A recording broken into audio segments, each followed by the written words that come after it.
In every romantic relationship, regardless of how modern or evolved it may appear on the surface, there are underlying psychological frameworks at play.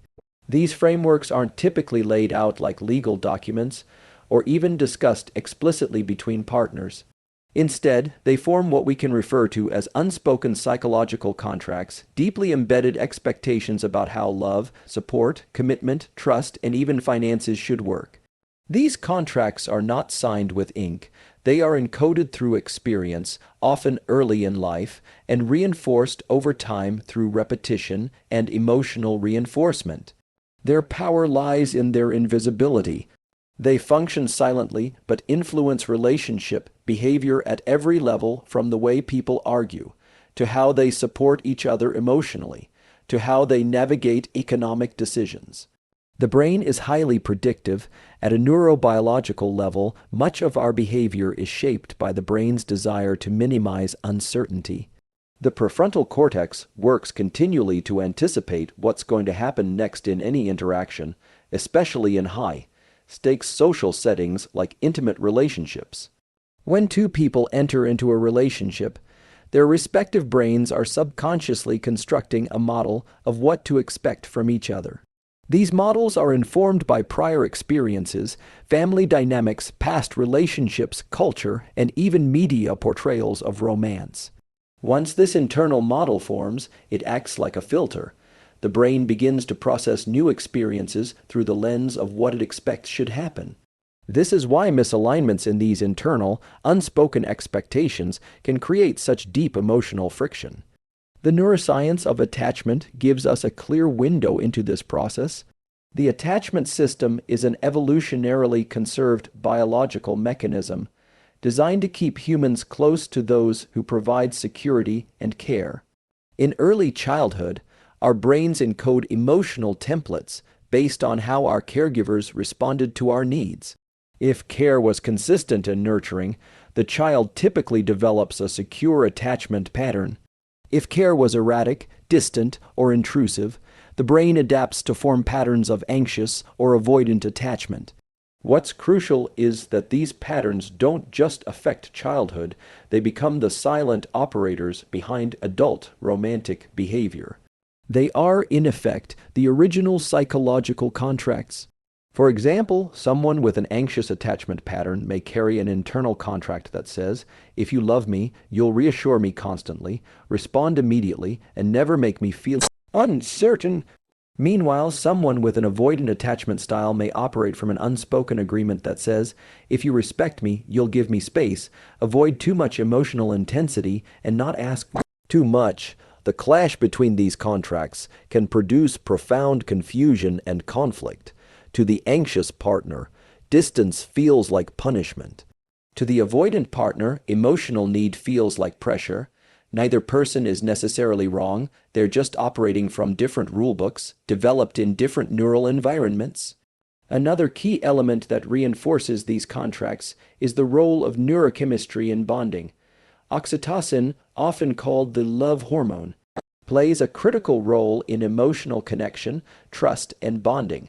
It's released through physical touch, eye contact, and emotional vulnerability. But what's less commonly discussed is how oxytocin also amplifies the salience of social cues.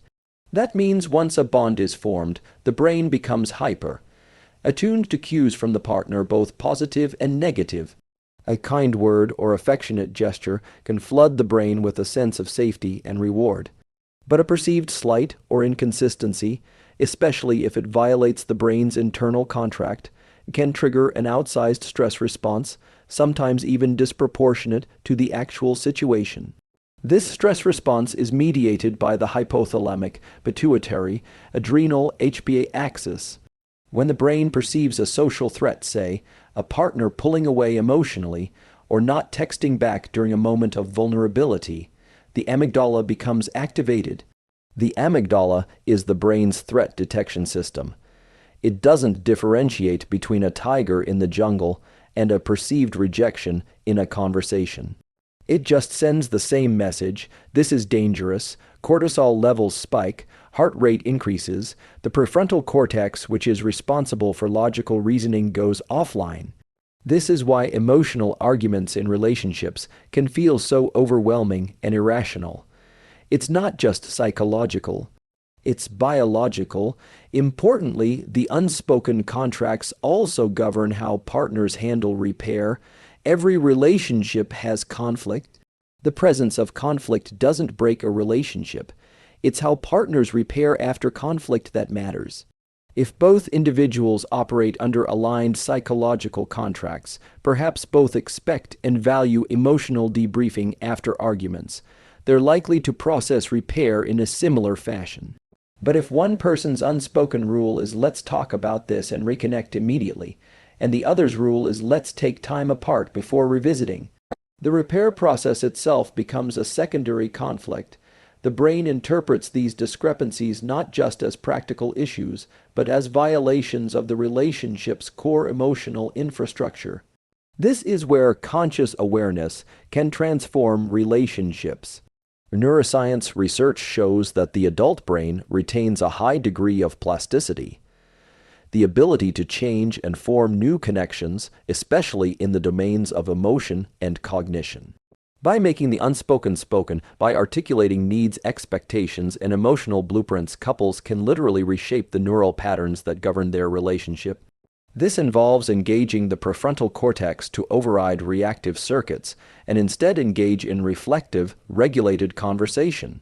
For instance, the act of journaling about relational patterns, something as simple as writing down emotional triggers or repeated arguments, activates self-awareness circuits in the brain. This process increases activity in the anterior cingulate cortex, a region involved in conflict monitoring and emotional regulation. Likewise, when couples engage in structured dialogue like those taught in emotionally focused therapy or the Gottman method, they activate mirror neuron systems that increase empathy. The mere act of being seen and heard in a vulnerable moment can recalibrate the emotional contract in real time. But it's important to recognize that these neural adaptations require consistency. Just as the brain learns maladaptive emotional contracts through repetition and reinforcement, it requires new experiences to forge healthier ones. This means creating new relational rituals, regular check-ins, shared goal setting, agreed-upon rules for how to fight and how to reconnect. These are not abstract or symbolic acts, they are neural conditioning tools. Every time a couple engages in a successful repair or honors a new boundary, they strengthen the neural pathway for that pattern. Over time, this becomes the new contract. We also need to consider the cultural layer. In many societies, romantic love is idealized while financial discussion is stigmatized. This leads to a dual-layered psychological contract. One layer governs emotional intimacy and another governs financial expectations, often hidden under the surface. The brain doesn't separate these domains as neatly as culture does. When someone feels emotionally unsupported, they may interpret financial tension as a symbol of neglect. When someone feels financially burdened, they may withdraw emotionally as a coping mechanism. These domains are neurally linked. That's why it's essential that couples discuss both love and money in terms of expectations, needs, and boundaries. It's also crucial to know that the brain resists ambiguity. In the absence of clear communication, the brain fills in the gaps with fear-based narratives. This is known in cognitive neuroscience as predictive coding, the brain's habit of projecting worst-case outcomes when uncertain. For example, if a partner withdraws after an argument and the reason is unclear, the other partner's brain might default to assumptions of rejection, betrayal, or loss. This triggers a cycle of hypervigilance, emotional pursuit, or detachment, none of which serve the actual situation. But with clarity, when the unspoken becomes spoken, the brain can settle, cortisol drops, oxytocin rises. Trust is restored not just emotionally, but biologically. There's also a role here for neuroeducation. When partners learn how their brains work, how attachment systems, neurochemistry, and stress responses shape behavior, they can stop personalizing each other's reactions. Instead of seeing a partner's withdrawal as cruelty or coldness, one might understand it as a stress adaptation rooted in early wiring. Instead of viewing emotional intensity as neediness, one might recognize it as a bid for connection from someone whose nervous system equates distance with danger. This lens of compassionate neuroscience can soften reactivity and open pathways to authentic understanding. Ultimately, relationships are shaped not just by love, but by neural logic, and the most powerful lever for change is awareness. When we become aware of the invisible contracts shaping our expectations, when we slow down enough to examine them, communicate them, and revise them together, we activate the brain's capacity for growth and connection. These new contracts, forged not through assumption but through conscious alignment, become the scaffolding for resilient, secure, and deeply fulfilling relationships. In the landscape of human relationships, few domains provoke more intense feelings of desire, fear, security, or betrayal than love and money. At first glance, these might appear to be separate spheres, one emotional, the other material. However, neuroscience paints a different picture. Deep within the brain lies a shared neural circuitry responsible for evaluating reward, pleasure, trust, and motivation. These mechanisms do not clearly distinguish between romantic connection and financial resources. To the brain, both are critical forms of value resources that directly affect survival, social status, and long-term security. When love is reciprocated or financial goals are aligned, the brain reinforces those experiences with feelings of satisfaction and bonding. Conversely, when there's uncertainty, betrayal, or loss in either domain, the brain interprets it as a threat, activating stress responses that can profoundly destabilize relationships. At the heart of this shared neural pathway is the brain's reward system, which includes key structures like the nucleus accumbens, the ventral tegmental area VTA, the orbitofrontal cortex, and the dorsal striatum. These regions form the dopaminergic pathway, often referred to as the mesolimbic reward circuit. This system evolved to help humans pursue behaviors that enhance survival, like finding food, securing resources, forming alliances, and reproducing. It evaluates the potential value of a stimulus and then releases dopamine to reinforce that behavior. What's fascinating is that this system responds to both emotional and material stimuli in strikingly similar ways. Acts of love, such as a warm hug, a thoughtful compliment, or emotional validation, can activate the same dopaminergic neurons as receiving money, achieving a promotion, or seeing a financial gain.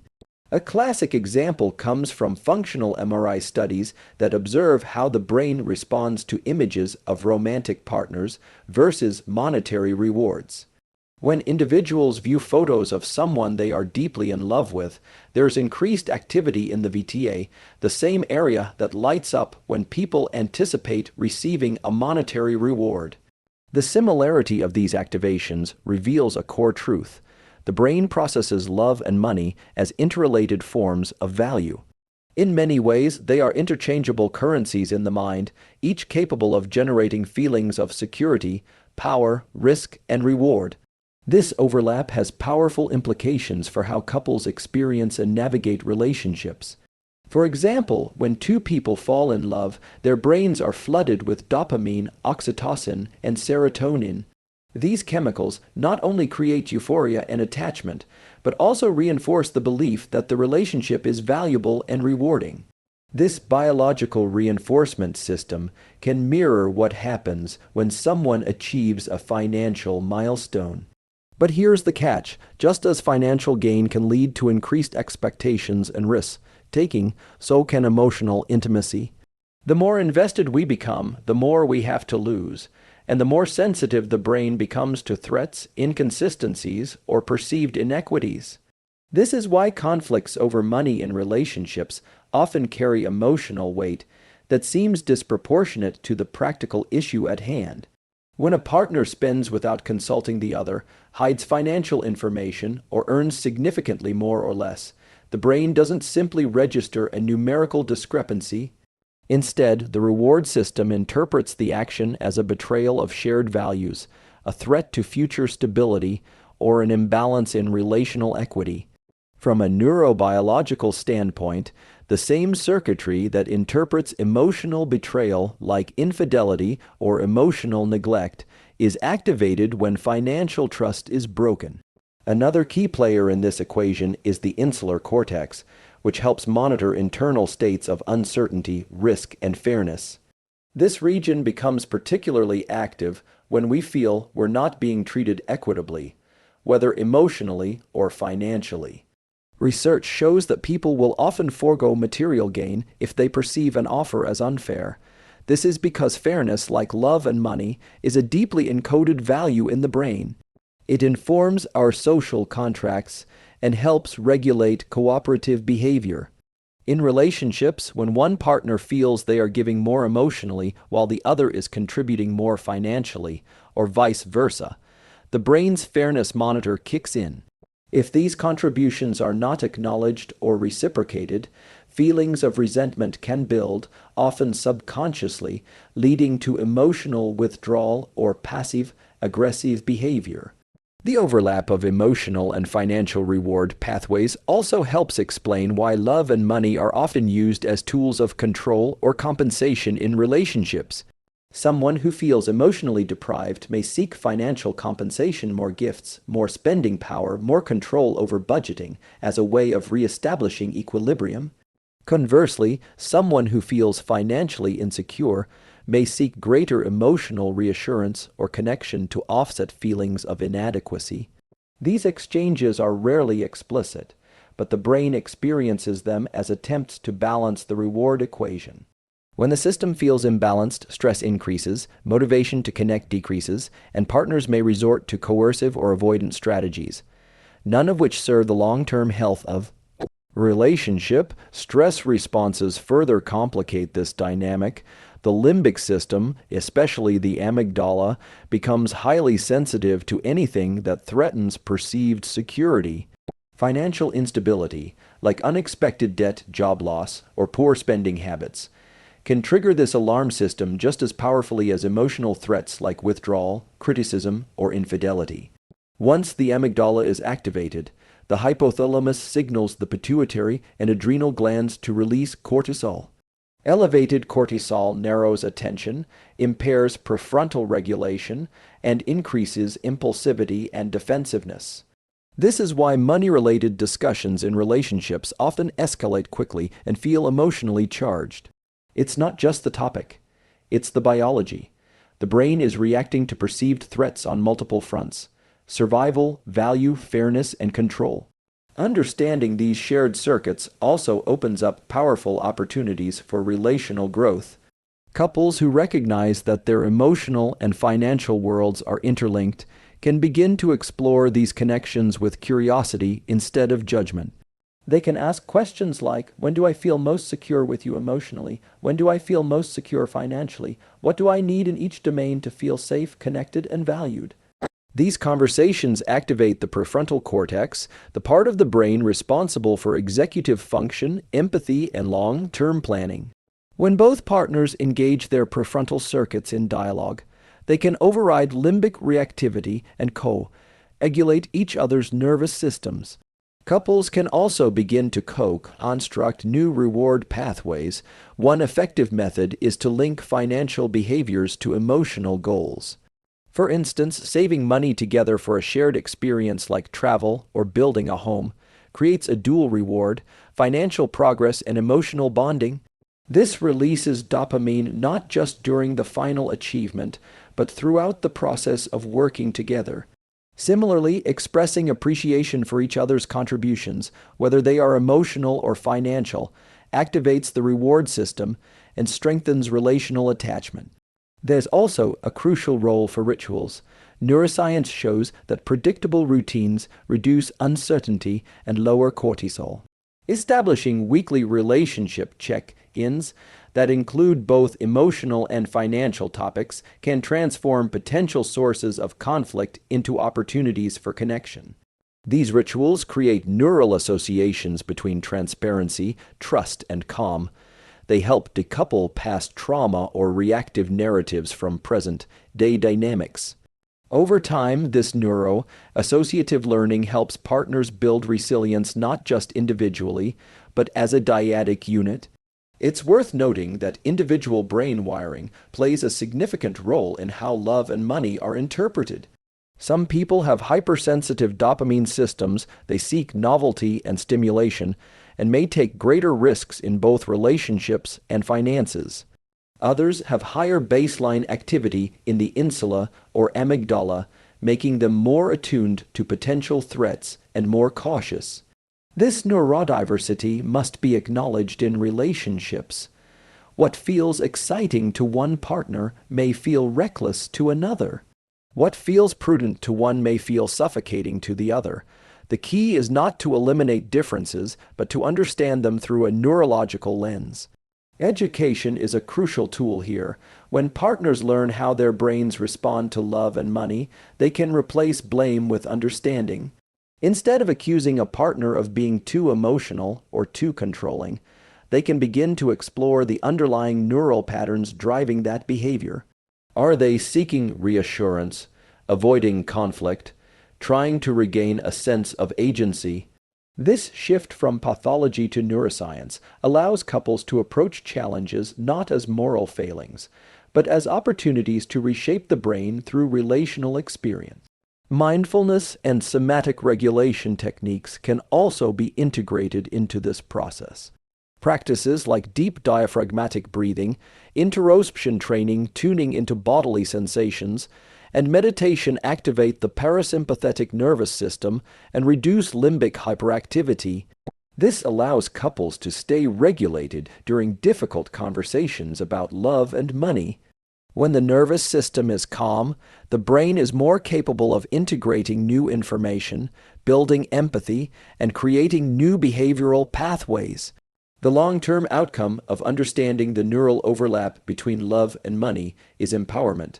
Couples can design their relational architecture more intentionally. They can co-create systems that honor each partner's emotional and financial blueprints while reinforcing shared values. They can become architects of their own neural alignment, rather than victims of unconscious reactivity. This alignment strengthens not only the relationship, but also the individual's ability to navigate life's challenges with emotional intelligence and strategic foresight. To summarize, the brain does not treat love and money as unrelated forces. It processes both through a common reward and threat detection network. Emotional betrayal and financial instability activate the same stress circuits. Likewise, emotional bonding and financial progress stimulate the same pleasure pathways. By understanding this neural architecture, couples can shift from reactive to intentional, from conflict to collaboration. In doing so, they unlock the potential not only to survive the challenges of love and money, but to thrive through them. Relationships thrive on trust. Whether it's emotional or financial, trust acts as a stabilizing force within the nervous system and relationship structure. The human brain is constantly scanning for cues of safety or danger, both overt and subtle. Emotional safety and financial transparency are among the most potent of these cues. What modern neuroscience reveals is that emotional safety and financial transparency aren't isolated elements in a relationship. They are deeply interdependent, each reinforcing or undermining the other in a bidirectional feedback loop that affects both psychological and physiological functioning. When individuals feel emotionally safe, their parasympathetic nervous system, the branch of the autonomic nervous system responsible for rest, repair, and connection, is dominant. This state is characterized by low cortisol levels, relaxed breathing, and increased activation of the prefrontal cortex. The prefrontal cortex governs executive function, decision making, impulse control, and long-term planning.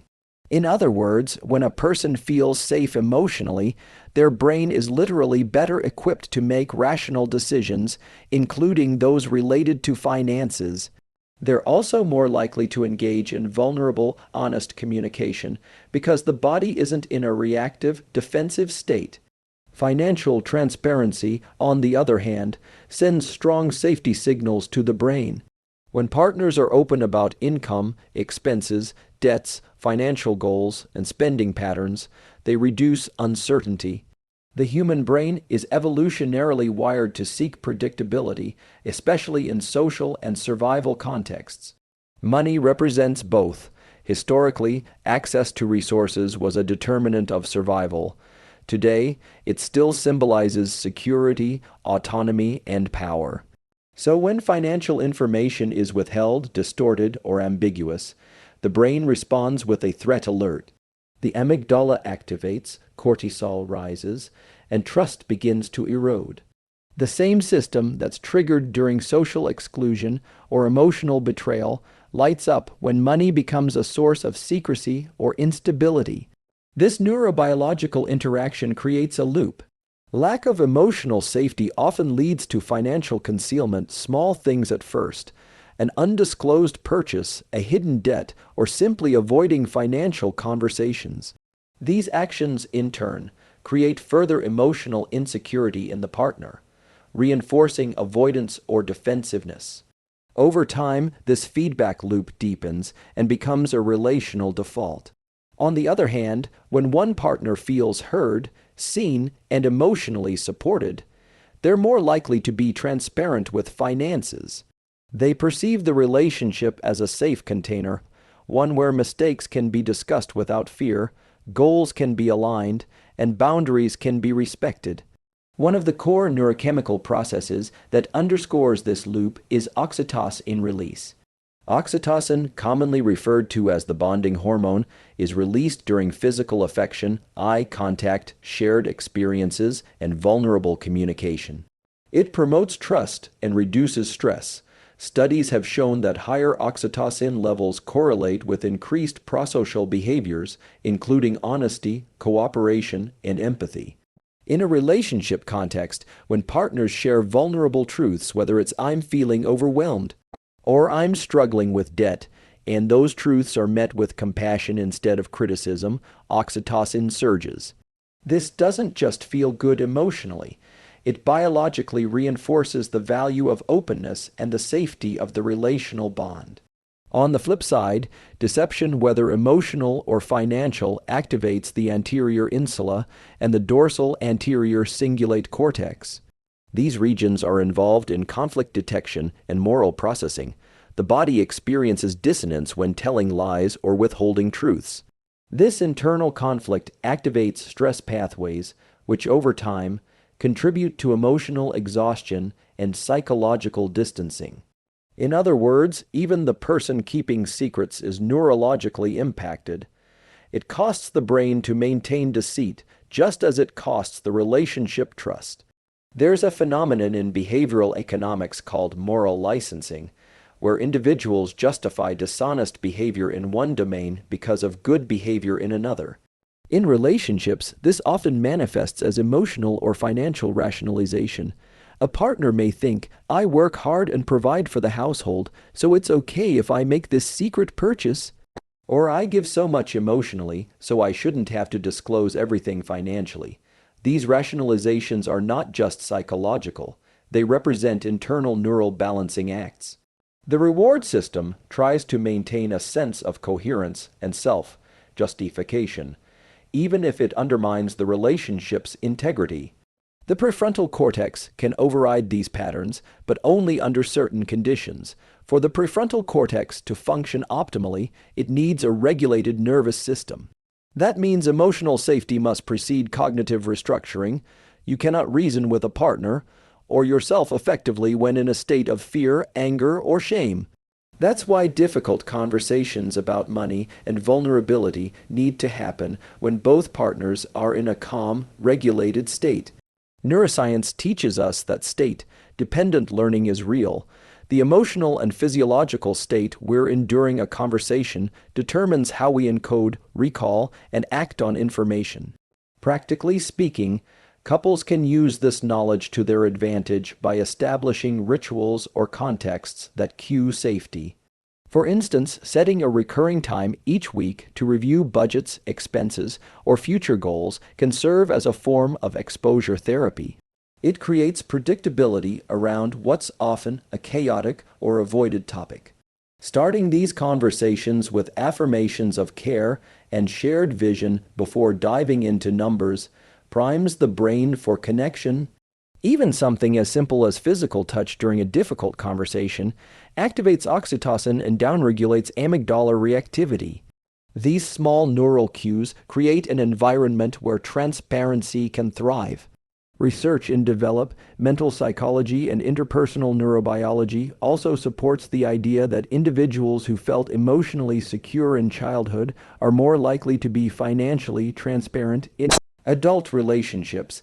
This is because their early brain development taught them that vulnerability does not equate to rejection. But for those whose early experiences were marked by criticism, neglect, or instability, the brain learned to associate openness with danger. In these cases, emotional and financial concealment becomes a protective adaptation. It's not a character flaw, it's neural patterning. This is where compassion becomes critical. When partners begin to understand that withholding isn't always malicious, but often rooted in past neural wiring, they can begin to approach the issue with curiosity rather than blame. This doesn't mean accepting secrecy, but it does mean creating space for safety to emerge. Neural plasticity ensures that people can change, but new patterns require new experiences. Transparency, once avoided, can become a source of pride and connection if it's repeatedly met with empathy and accountability. It's also important to address the role of shame. Financial struggles often carry deep shame, especially in cultures that conflate net worth with self-worth. Shame activates the same neural networks as physical pain, particularly the anterior cingulate cortex. When a partner feels shame, their brain perceives it as a social injury, leading to withdrawal, silence, or defensiveness. Therefore, the way financial disclosures are received is just as important as the disclosures themselves. If a partner opens up about debt, compulsive spending, or past mistakes, and is met with judgment or ridicule, the nervous system encodes that experience as a threat. The next time vulnerability is considered, the brain will remember that pain and likely choose silence instead. For couples to develop both emotional safety and financial transparency, mutual regulation is key. This means each partner takes responsibility not just for their disclosures, but for creating a relational space where the other can safely disclose as well. It means recognizing triggers, managing tone, and acknowledging emotional bids for connection. Neuroscience shows that when individuals co-regulate, when they attune to each other's nervous systems with empathy, facial expressions, vocal tone, and body language, the brain releases neurochemicals that enhance bonding, trust, and cooperation. It becomes easier to solve problems, compromise, and plan for the future because the brain interprets the partnership as a stable resource, not a battleground. The integration of practical tools can also assist this process. Couples can adopt shared financial dashboards, joint budgeting apps, or written agreements that clarify shared financial goals and boundaries. The act of writing something down, a budget, a vision, or even a debt repayment plan, activates the motor cortex and enhances memory consolidation. It turns abstract fears into tangible steps. From a brain perspective, structure reduces anxiety by giving the prefrontal cortex something to organize. It shifts the experience from reactive chaos to proactive design. Finally, emotional safety and financial transparency are not endpoints. They are dynamic states that require ongoing investment. Life events, job loss, illness, relocation, parenthood can destabilize even the most secure relationships.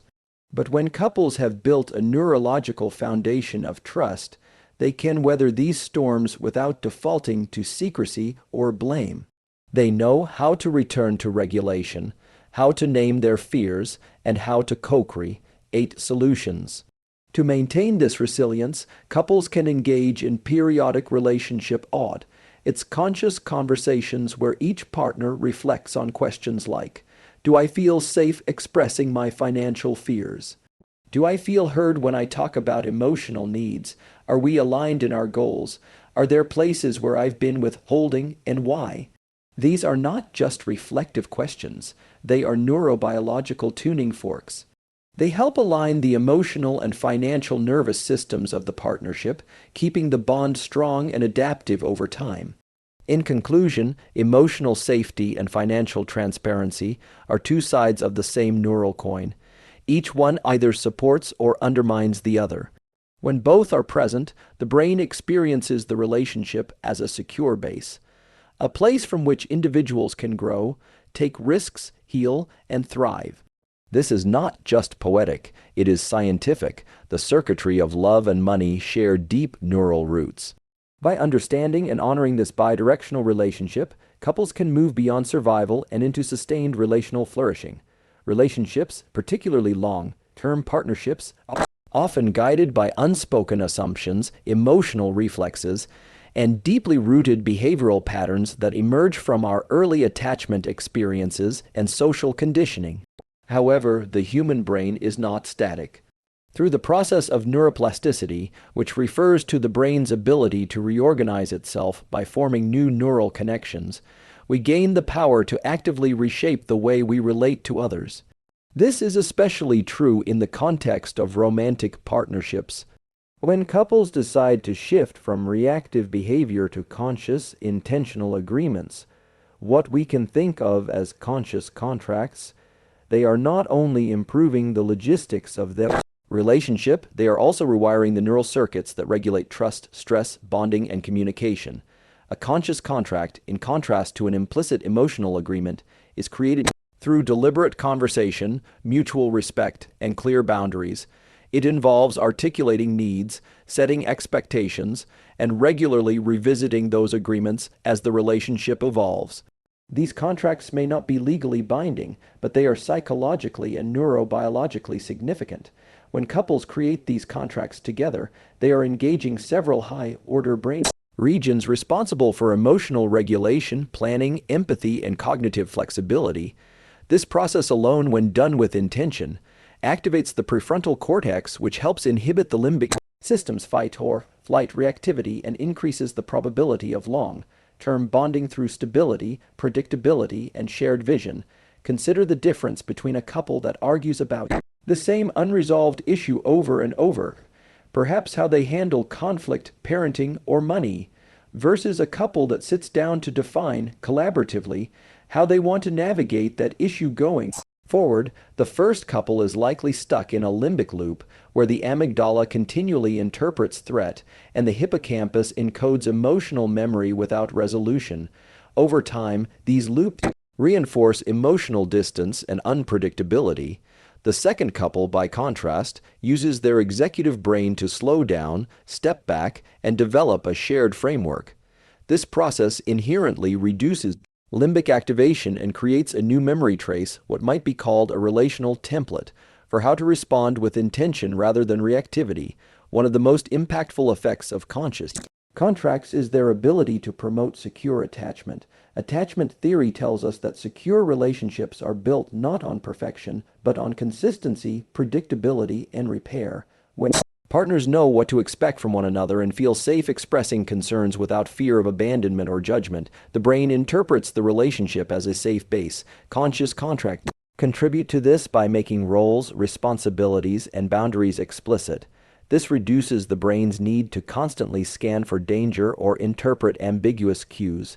The nervous system settles, threat response deactivates, and oxytocin and dopamine, the neurochemicals associated with bonding and motivation, can flourish. This process is particularly important for individuals who grew up in environments of inconsistency or emotional chaos. For them, unpredictability in adult relationships may unconsciously mirror earlier patterns of neglect or volatility, keeping their nervous systems in a chronic state of hypervigilance. A conscious contract offers a powerful corrective experience. It demonstrates that safety can be co-created and that conflict does not have to equal rupture.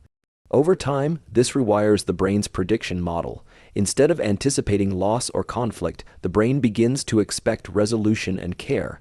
There's also a powerful role here for embodied cognition. the idea that the body and mind are interconnected and mutually influential.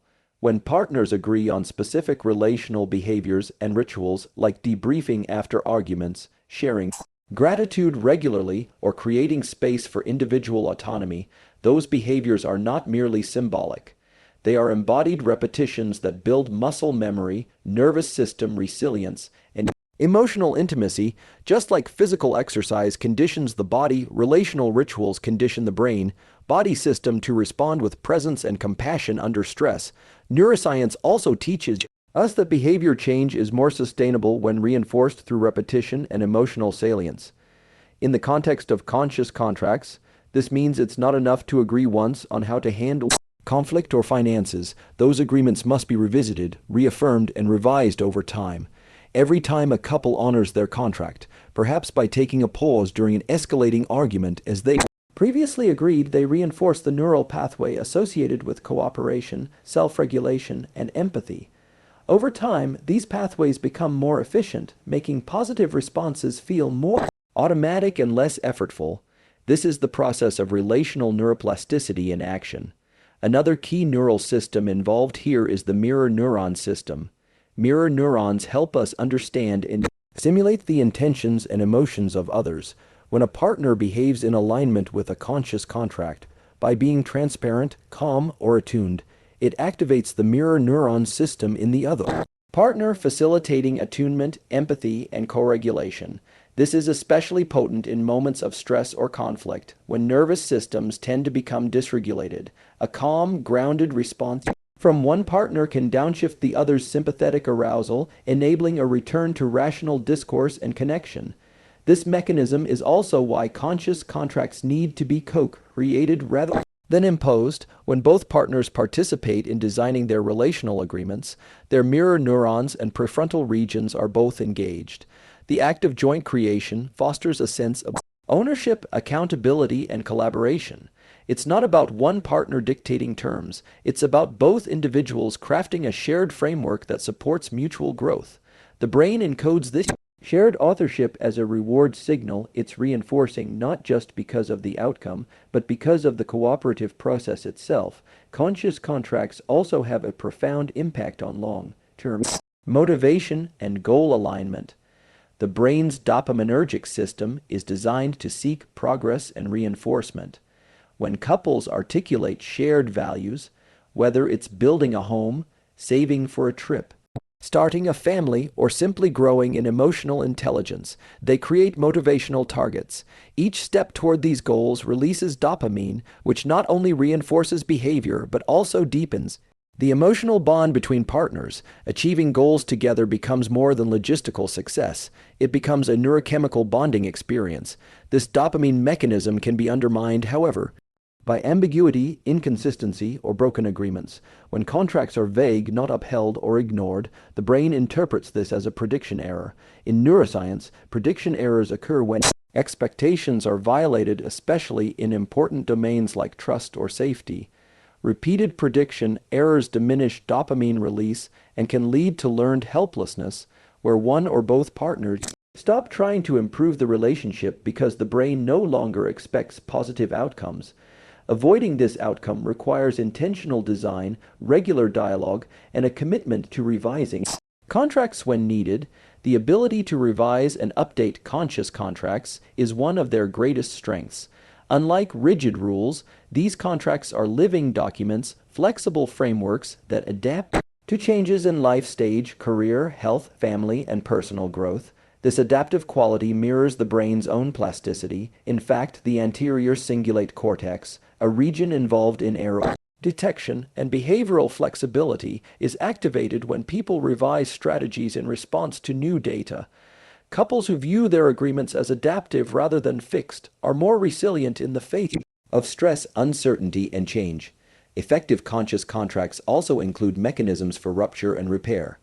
In neuroscience, rupture refers to a breakdown in attunement, when one or both partners feel misunderstood, invalidated, or disconnected. Repair is the process of restoring connection through empathy, accountability, and reconnection. Conscious contracts that explicitly outline how to repair after conflict activate the brain's default mode network, which supports introspection and relational meaning making. By planning for inevitable conflict, couples reduce the fear response and increase the likelihood of healthy, regulated repair. Importantly, the creation of conscious contracts doesn't mean that emotion is removed from the relationship. In fact, the opposite is true. By reducing ambiguity, increasing emotional safety, and encouraging consistent behaviors, these agreements create a container in which emotional expression can flourish. The ventromedial prefrontal cortex, involved in integrating emotional and social information, becomes more active in environments of safety and predictability. When a partner knows that their emotions will be met with curiosity rather than judgment, their brain's expressive circuits remain open and responsive rather than guarded or reactive. Another way conscious contracts enhance bonding is by respecting autonomy within connection. Neuroscience shows that people thrive when they feel both connected and autonomous. Too much enmeshment can trigger feelings of suffocation. Too much distance can trigger abandonment. Conscious contracts can strike a balance by creating shared agreements around space, privacy, self, care, and mutual respect. For example, partners may agree to spend a certain amount of time apart, support each other's individual hobbies or careers, or create agreements around technology use. These seemingly small agreements have a big impact on the brain's perception of safety and respect. Ultimately, conscious contracts transform relationships from reactive patterns into intentional ecosystems. They elevate the relationship from a series of emotional reactions to a co-regulated, co-created system that promotes growth, intimacy, and shared meaning. From a neuroscience perspective, this is the gold standard, not just surviving relationships through instinct, thriving in them through awareness, choice, and brain-based design. The long-term effect is not only greater harmony, but enhanced neurobiological coherence between partners, a synchrony that shows up in brainwave alignment, cortisol regulation, immune function, and emotional resilience. When two people come together with the willingness to explore their patterns, name their needs, and collaborate on solutions, they're not just strengthening their relationship. They're sculpting their brains in real time, and as with any sculptor, the more deliberate the work, the more beautiful the result. Conscious contracts are not just agreements between people. They are neural blueprints for secure, healthy, and adaptive love.